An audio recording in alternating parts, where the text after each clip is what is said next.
All right, good morning, everyone, and welcome to week 6. If you're like me and you live in Ohio, also welcome to winter, as it snowed yesterday. Exciting. I really do actually like snow in football. I just don't like snow any other day. Let's get to the studs and duds from last week.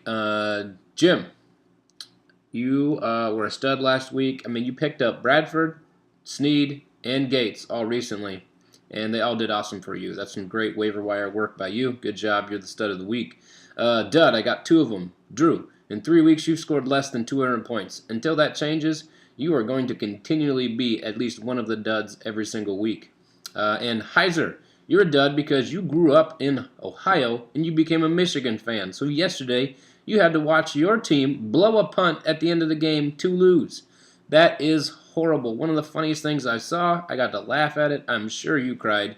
But your tears were my joy, man. Punt the ball. Actually, just have your quarterback run around and then kneel it at the end or something. Just don't do what you did. All right? These are the players I'm up on this week.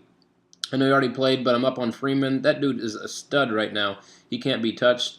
And I'm also up on Dion Lewis, just PPR league. He's awesome. I mean, he doesn't get a lot of touches, but he catches like 8 passes a week.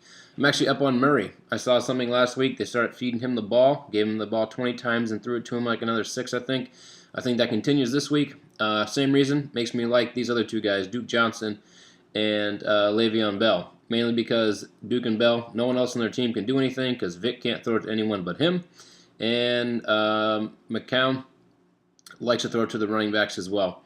All right, wide receivers that I like Edelman, especially this week. Brandon Marshall, Anquan Bolden. I normally don't like him, but I like him this week. I think he'll have a good week. And DeAndre Hopkins can't be touched. Hearns seems to hit a home run every week, so I like Hearns. Manuel Sanders, no Joe Hayden this week, and I think we'll struggle keeping him in check. And Gates, he came out like a boss and tore up. I think that continues. And Barnage, I don't actually think Barnage should do good this week, but I thought that a couple weeks now, and he's just torching it. McCown loves throwing him the ball.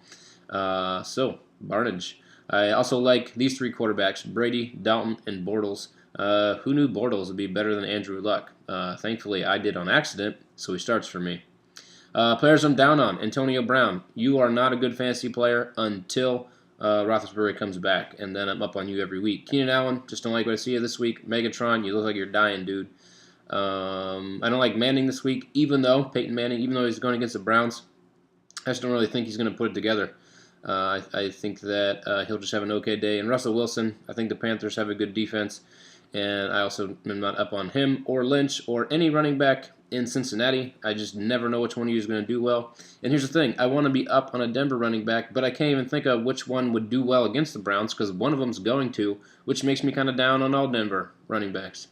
And last thing, I'm kind of down on the whole league. It was hard for me to find players I was up on.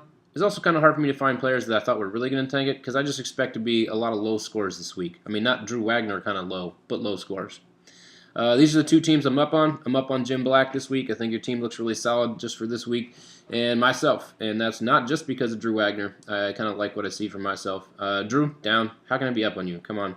And then Andy, I'm not really up on your team, particularly this week either. And you'll see why. Let's get to the predictions.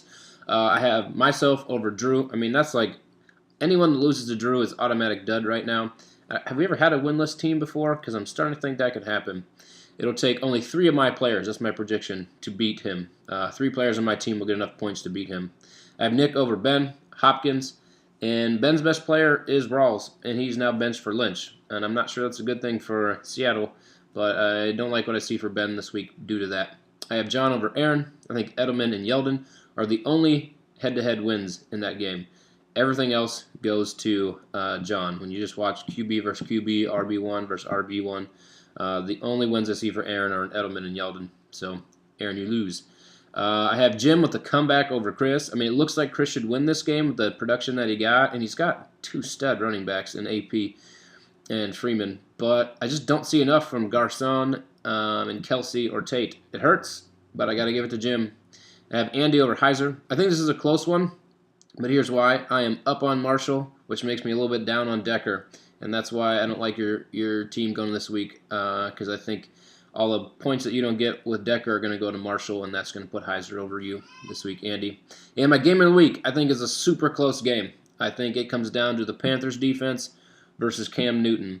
Whoever wins that battle, I think is going to win this one because I think RB1 to RB1 and all that stuff as you go down through, it is like neck and neck in each category.